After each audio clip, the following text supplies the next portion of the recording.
We don't have trust in the National Commission. I have a right. I have a right. I have a right. No! Government's power!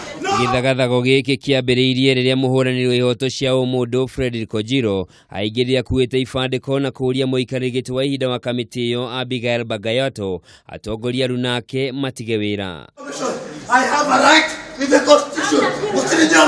Usininyonge. Kuringana na Ojiro, giikaro kia umuthi kiria gikumurikaga wici wa mugunda wa Kibarani gitiagirirwo kuona Makamicina othe aria matigarite wabici iromo ciao cihuire mututu wa mahaki ma waki wa reri na mugunda wa Rwaraka.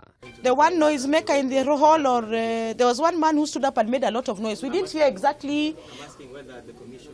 We didn't hear exactly. We did not take. I think I want to answer this way. We did not hear exactly what that man said. We just had a man stand up. He was shouting. As a commission, we did not hear anything he said because he left the hall, so we don't know what he said. Ona kuri ugo igeria Ojiro na runake kuharagania giikaro kiu ni rithatire thutha wa kurutirwo ni maafitha a borithi. Wende jumbani. Hatuna imani. National Commission must first. Githagathago giki gitumukire mathaa manini thutha wa mwonjoria Akra Mohammed umwe wa rũgamĩrĩri kambuni ya General Tyres ĩrĩa ĩgwatĩire gĩcunjĩ kĩa mũgũnda wa Kibarani gũcokia taito ya mũgũnda ũcio kũrĩ thirikari. We did it on their behalf. They had purchased the land somewhere around 2000. They had not even transferred it as yet. So they have no use for it. The government wants it back. They've decided to give it back. We want to tell Kenyans it is possible to surrender illegally acquired land. It is possible to surrender an illegal title. After all, the Constitution, Article 40 of the Constitution, does not provide protection to illegally acquired land. Kamitii no yambite hema mwena wa Mombatha kurumira mukana uria kamitii iyo yaheirwo ni mutongoria wa bururi Uhuru Kenyatta ikaje taito ciothe cia mugunda ucio uria wiyitwo na mugunda ucio cokirio thirikari ya county ya Mombatha. So be a good man and a woman wherever you are.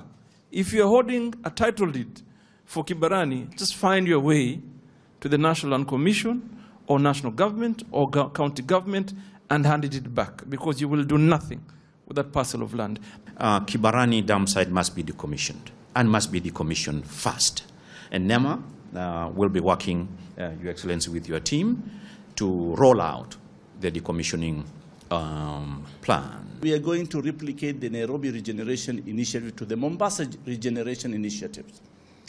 And we will sit with the county government. Whatever their priorities they require, we will bring the force of the national government machinery, and we will push hard into that. The land has been surveyed and the beacons have been thrown in the water.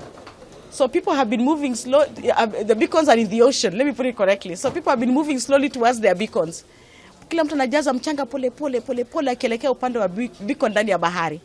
Hamwe na kambuni iria igwetetwo igikuruhanio na kwigwatira icunjĩ cia mũgũnda ũcio ni Makupa Transit Shade Limited na Multiple Hauliers East Africa Limited. Hatuwezi kwa mashamba yetu. Unasikia mtu anasema